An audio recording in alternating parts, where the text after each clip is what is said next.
Bom dia, pessoas.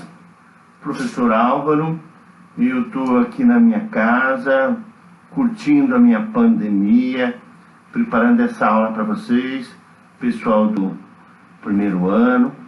Hoje vamos preparar a nossa terceira aula. A gente ainda não teve um encontro presencial, né? A gente nunca se viu pessoalmente. Nós somos amigos virtuais.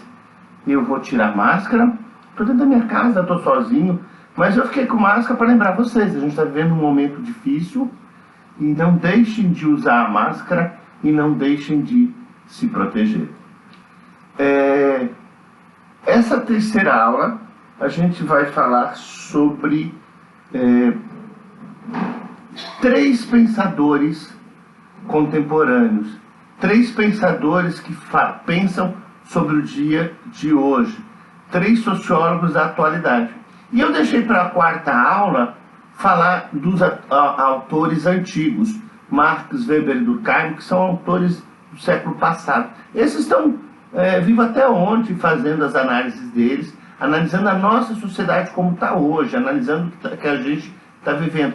Esse é o papel da sociologia, como a gente estudou na aula 1 e 2. Então eu quero chamar a atenção e pedir que vocês vejam isso com cuidado, entendam o que a sociologia pode fazer na sociedade. Hoje em dia, a gente é bombardeado por milhares de informações, o mundo acontecem coisas o tempo inteiro, e essas informações acabam chegando a gente o tempo inteiro. São muitas informações, são vários canais, várias coisas que a gente precisa se atualizar para saber o que está acontecendo. E para entender essa realidade em que a gente vive, para a gente tomar decisões, para saber o que está fazendo, até para comparar informações, a gente vive, por exemplo, fake news, e para a gente checar aquilo vale a pena, aquilo não vale a pena, a gente precisa checar essas informações, ter mais de uma fonte de informação. Né? A Covid, a gente precisa acompanhar o que está acontecendo, né? Agora em lockdown, em Natal, fechando algumas coisas, abrindo outras, mudando os horários, para a gente tentar se proteger. A brincadeira é muito séria, apesar de ter gente que fica fazendo palhaçadas no governo brasileiro, né? Mas é um momento muito sério, a gente precisa se cuidar.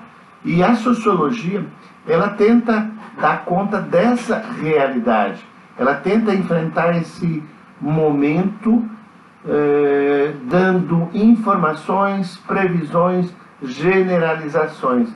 Ela nos orienta nesse sentido. E para isso, então, a gente vai começar a conhecer esses três sociólogos, Giddens, Séné e Bennett. Fugiu o nome agora, o terceiro, não tem problema, eu já vou lembrar e a gente vai falar sobre eles. Então, e esses três sociólogos contemporâneos que a gente vai estudar agora, porque eu estou gravando, me fico nervoso, acabei esquecendo o nome do cara, mas a gente vai conhecê-los para eles estudarem a sociedade. Estuda inclusive futebol, né? Até tem um time vermelho e preto que andou sendo campeão brasileiro. Eu já estou de saco cheio desse time, só ganhar, e eu não gosto dele.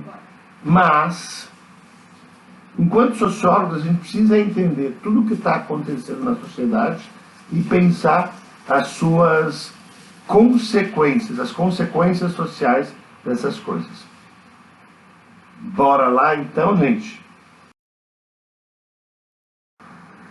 Como a gente estava falando anteriormente, essa nossa aula vai ser dedicada a acompanhar o pensamento de três pensadores contemporâneos.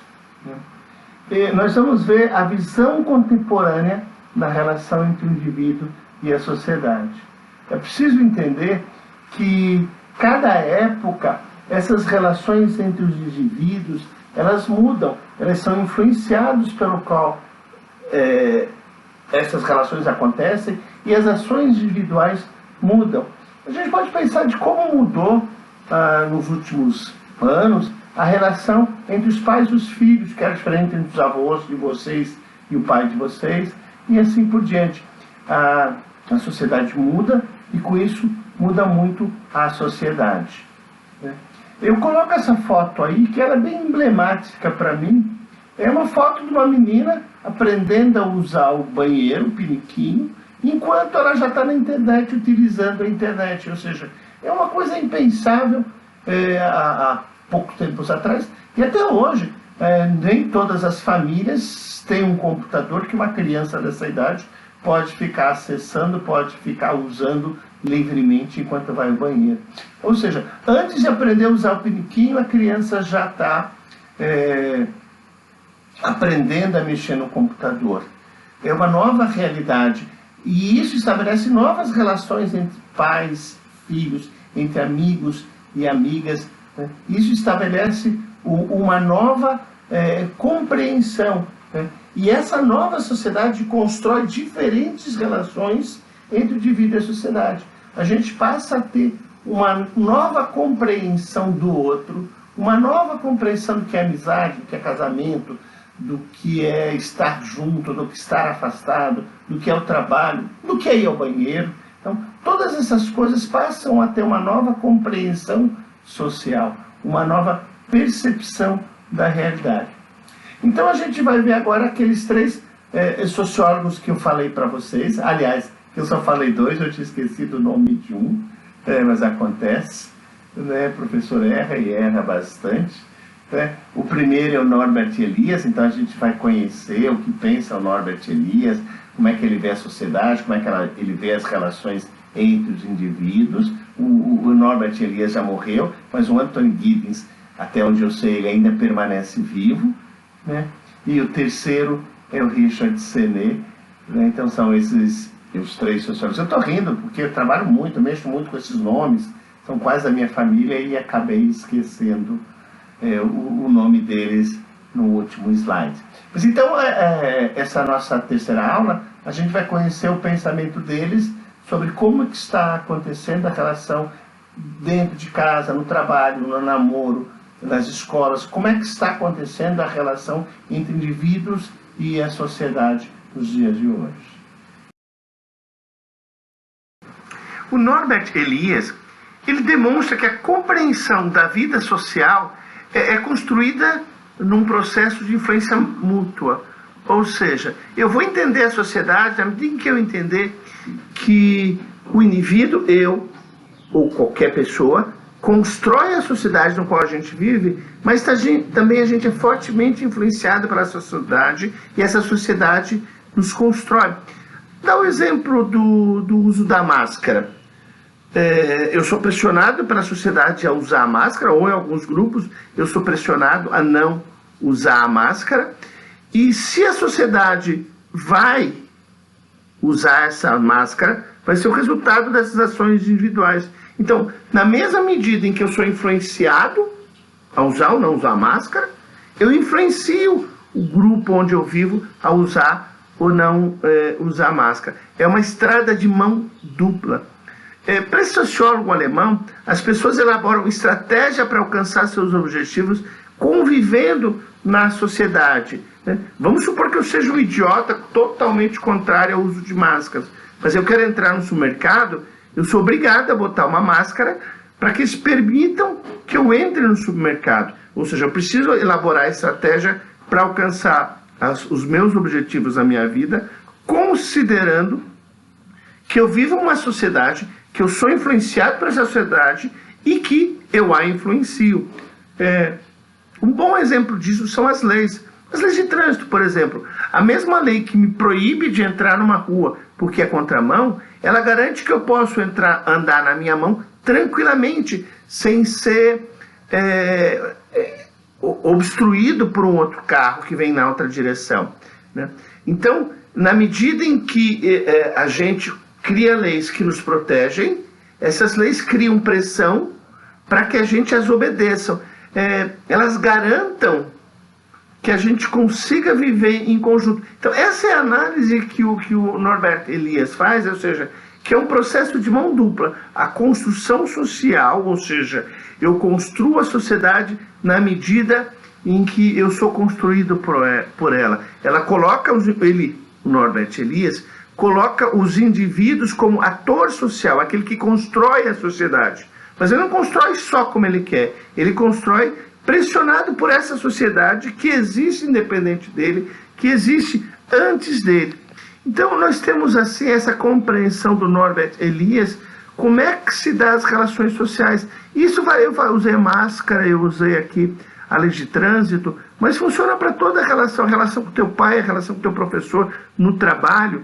Essa relação é construída, então você vai trabalhar numa empresa, já existem normas, já existem regras, essa relação já está pré-estabelecida como ela será, mas à medida que você chega lá, você começa a agir sobre essa instituição e você transforma essas regras, constrói novas regras. Caramba, gente, ó, se vocês pararem um pouco para pensar, isso que acontece numa sala de aula. Existe um funcionamento da sala de aula, e esse funcionamento influencia cada aluno que chega. Mas, do mesmo modo, cada aluno que chega reconstrói a organização social da sala. É bem interessante a gente pensar isso, como a gente muda a sociedade e como a gente é mudado por ela. O Anton Giddens, ele concorda plenamente com Norbert Elias quando ele se diz que o indivíduo constrói a sociedade e é construído por ela. Ele diz que ambos são influenciados pelas estruturas sociais no cotidiano, no dia a dia. E ao mesmo tempo em que eles recriam as estruturas sociais, as pessoas, eles são recriados por ela. Ele fala de uma prática dialética, onde há uma disputa, a luta entre a posição do indivíduo e a posição da sociedade, e eles disputam, pensam, reelaboram e constroem uma nova forma de agir, constantemente se reconstruindo nesse embate entre o que eu quero e o que a sociedade acha melhor. Então eu posso dizer, eu quero fazer uma festa hoje, eu quero ir para Gandaia, tomar toda a cerveja, dançar bem muito, namorar bem muito. Mas espera aí, eu estou numa pandemia e a sociedade não quer que eu faça isso. E aí eu procuro uma forma em que eu posso me relacionar com as pessoas, por exemplo, pela internet, sem o convívio social. É um processo dialético onde as ideias diferentes lutam para construir uma nova ideia. O Giddens, ele analisa o impacto dessas mudanças da sociedade na personalidade do indivíduo. E ele introduz uma coisa nova que o Norbert Elias não estava falando, que é o conceito de reflexividade, ou seja, que quando alguma coisa me impressiona, alguma lei é criada, eu reflito sobre ela, eu penso sobre ela, e a partir disso eu vou seguir aquela lei ou não. Então, as pessoas, elas não simplesmente seguem as pressões sociais. Como uma bola de bilhar, você bate nela, ela vai naquela direção, ela reage, causa e efeito, a bola de bilhar não pensa. Se eu bato numa pessoa, ela não vai reagir da mesma forma, ela vai pensar sobre aquilo e tomar as decisões dela. Até porque na sociedade a gente recebe pressões contrárias. Então tem um presidente da república que diz, não tome vacina, porque você vai ficar jacaré, é capaz de você se transformar num jacaré. Vem um médico e diz, você precisa tomar vacina, isso faz bem para a saúde. E o indivíduo, ele vai refletir sobre isso e vai tomar a decisão dele. Pode ter uma pessoa que diz, eu não vou tomar vacina, porque isso vai me fazer mal. O outro diz, não, eu penso, eu vou seguir os médicos, eu vou tomar vacina porque eu preciso acabar com a pandemia. Então, o que o Anton Giddens está trazendo, ele concorda com Norbert Elias, a sociedade influencia o indivíduo influencia a sociedade, mas ele traz esse conceito, o indivíduo recebe a pressão social, mas ele reflete sobre isso, ele reconstrói aquela ideia que ele está recebendo. Então, para o Giddens, para esse sociólogo britânico, o indivíduo ele se submete às leis, ele se submete à pressão social, mas antes ele reflete sobre a pressão social e continuamente vai se adaptando, então continuamente vai mudando. Então, o que é uma regra hoje, todo mundo aceita, amanhã as pessoas podem refletir e mudam. Tinha o ano passado na minha turma uma aluna que estava com cabelo azul, depois ela veio com cabelo rosa. Bom, há um tempo atrás não se usava cabelo azul ou cabelo rosa, né? Ela refletiu assim, eu não quero aceitar essa regra, vou usar um cabelo de uma cor diferente. E bom, e hoje em dia não foi só ela, evidentemente, Hoje em dia, usar cabelos com cores diferentes é aceito pela sociedade. As pessoas recebem a pressão, pensam sobre elas e escolhem mudanças. Gente, eu estou pegando aqui exemplo de coisas pequenas, uma pintura de cabelo, um uso de máscara, mas isso que esses sociólogos estão pensando, seja o Norbert Elias, pressão que a sociedade exerce sobre o indivíduo sobre a sociedade, o Anthony Giddens, quando ele vem acrescentar que a gente reflete sobre, eles estão pensando sobre tudo na sociedade, sobre as decisões políticas, seja lá no Congresso, no Senado, na ONU, seja as decisões políticas que a gente faz na nossa casa, no dia a dia, a relação com o pai, com o irmão, com o filho, ou seja, eles estão pensando que isso funciona para todas as relações entre indivíduos, entre o indivíduo e a sociedade. Tranquilo, gente? Então, essa contribuição, essa é uma nova forma de pensar a sociedade, como uma coisa completamente dinâmica, completamente em mudança, em transformação, na qual a sociedade tem um papel ativo, pressionando os indivíduos, na qual os indivíduos refletem sobre isso, eles fazem escolhas. Então, se eu resolvi não usar máscara, porque meus amigos não usam, o presidente disse para não usar, o presidente não usa. Não, mas peraí, eu refleti, a escolha é minha. Esses autores estão responsabilizando os indivíduos pelas suas escolhas. O terceiro sociólogo desses três que eu escolhi, o Richard Sennett, não poderia ser mais propício para a gente entender o que a gente está vivendo, né? Ele fala das transformações ocorridas nas últimas décadas, nesse novo século. Ele fala na construção de uma sociedade de consumo, no qual as pessoas estão preocupadas no seu consumo e em que a sociedade está valorizando cada vez mais as questões individuais, deixando para o lado a preocupação com o todo, com o coletivo. Ele está falando de uma sociedade profundamente egoísta e egocêntrica, que cada indivíduo se coloca no meio e se preocupa consigo. É eu, primeiro eu, depois eu. Né? É uma sociedade egoísta mesmo, é uma sociedade que a gente está vivendo. E nada mais do que esse período de pandemia para a gente estar olhando no que acontece. Né? Como é que muitos empresários estão pensando a pandemia? Mas peraí, eu vou perder dinheiro, então eu não posso fechar meu negócio se eu perder dinheiro. E daí se algumas pessoas morrerem? O empresário está pensando nele. Né? Esse sociólogo americano, o Sennett, ele entende que no primeiro momento, no passado, havia uma preocupação com a questão pública, com as questões sociais, com regras que garantissem o bom convívio entre as pessoas diferentes. Só que num segundo momento da nossa cidade, nesses últimos anos, nessas últimas décadas, há uma crescente valorização da esfera pessoal, o individualismo. Então, cada vez mais as pessoas estão sendo levadas a se preocuparem consigo, né? A consumirem para si, a olhar para si, a olhar para o espelho e pensar para onde elas querem ir, o que elas querem. E com isso, com esse egoísmo, né, dificulta a busca de objetivos comuns. Digo, eu não quero usar máscara porque é chato, eu estou pensando em mim, arranco a máscara e jogo fora.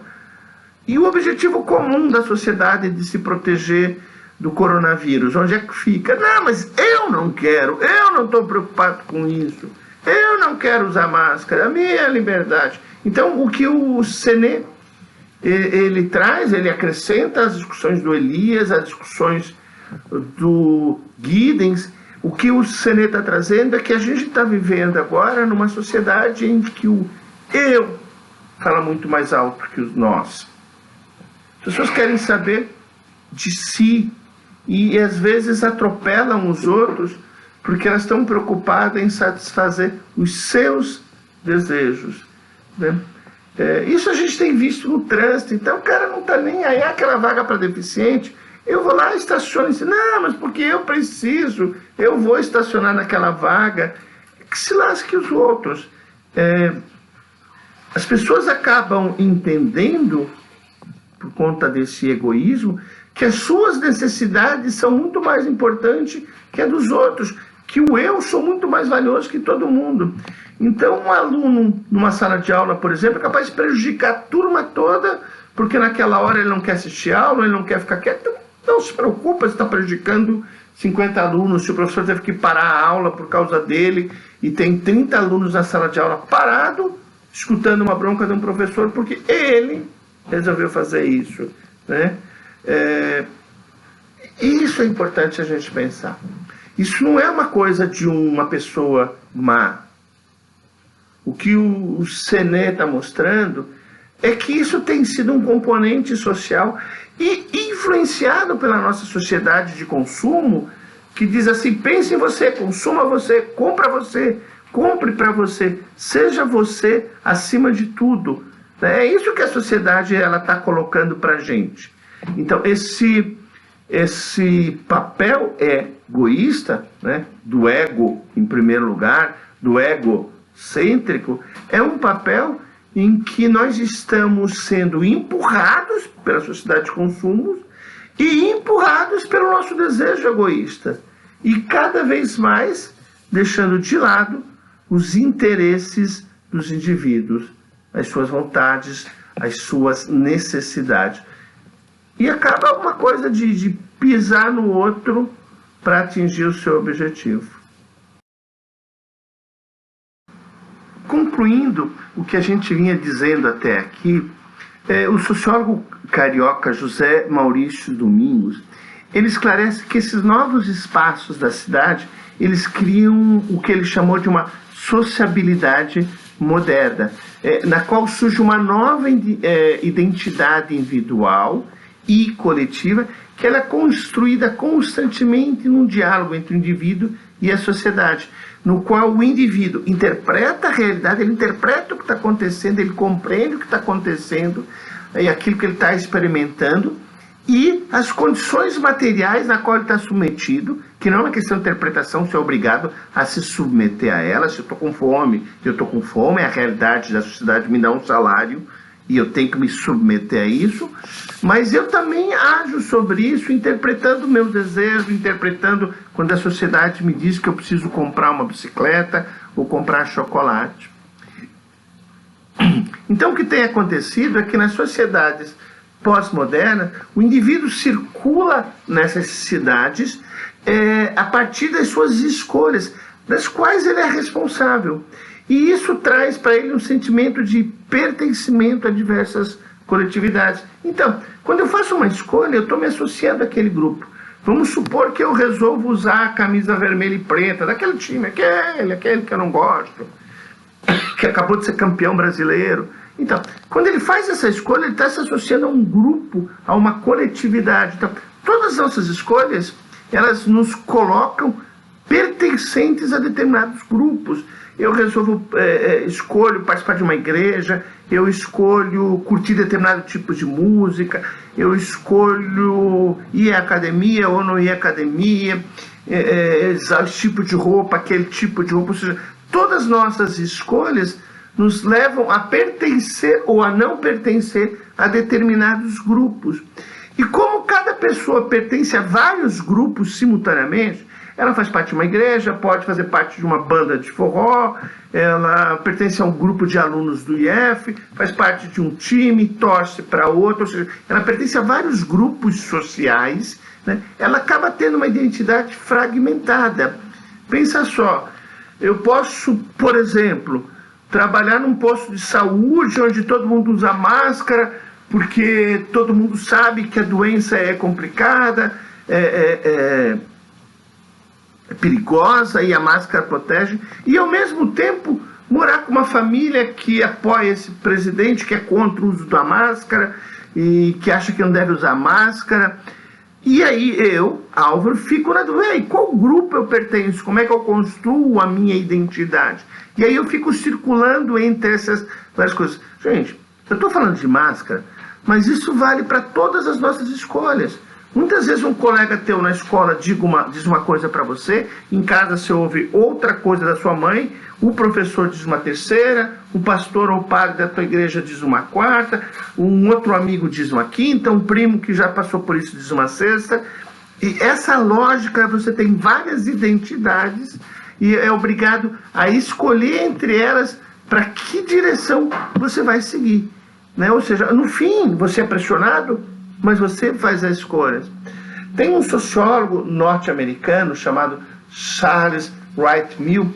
Ele chamou esse conflito, essa ação de imaginação sociológica, na qual o indivíduo ele busca ir além da experiência individual, além daquilo que ele está vivenciando, dos temas coletivos, para refletir sobre as consequências dos seus atos.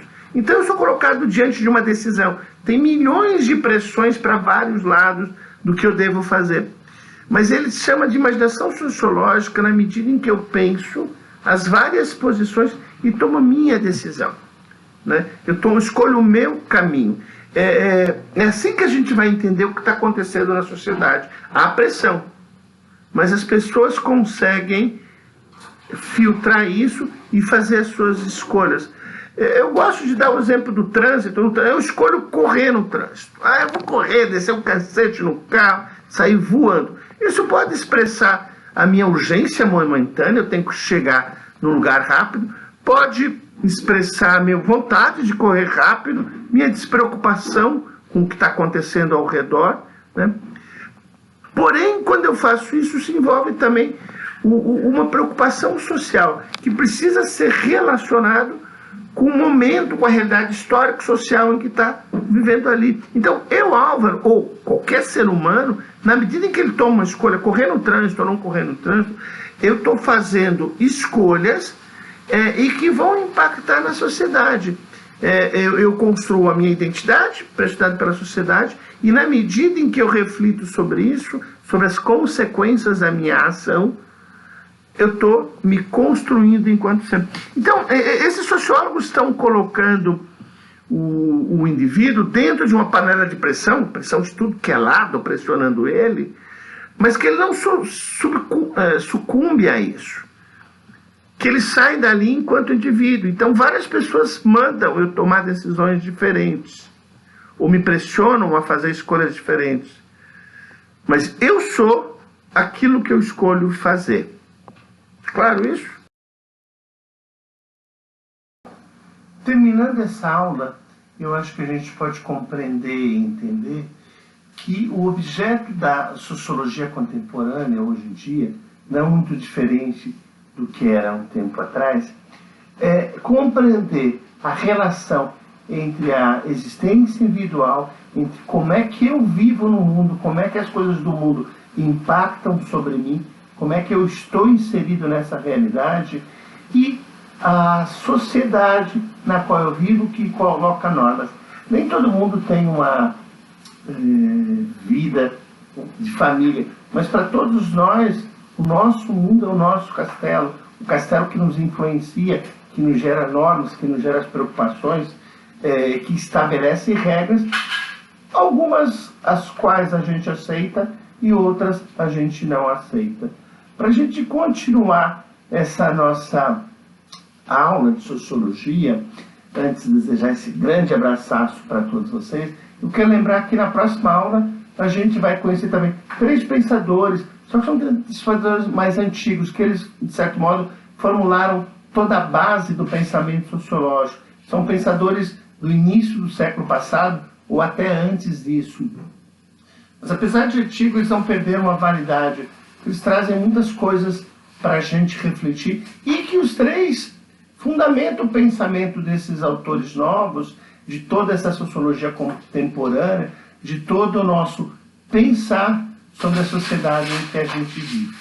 Então, um abraço, nos encontramos na 4ª aula.